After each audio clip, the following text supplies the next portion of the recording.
ఆవనే packet cut చేయండి. దాంట్లో పోయిన సార్ ఆవనయ్య ఆవనే ప్యాకెట్ నువ్వు కూర్చో బాధ్యత కూర్చొని చెప్తాను. కత్తిరికి నా బ్యాగ్ స్వామి బ్యాగ్ కత్తరం మీకు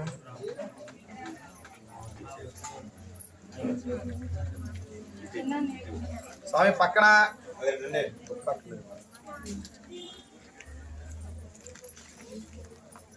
స్వామి వినాయకుడిని తీసి పక్కన ప్లేట్ ఉంది కదా, దాంట్లో పెట్టేసుకోండి. వినాయకుడిని పూలు కొబ్బరి చెప్పులు అవన్నీ దీంట్లో బియ్యం టెంకాయలు తప్ప ఏమి ఉండకూడదు. ఇస్తరాకులు అట్టిపల్లి మొత్తం తీసేయండి.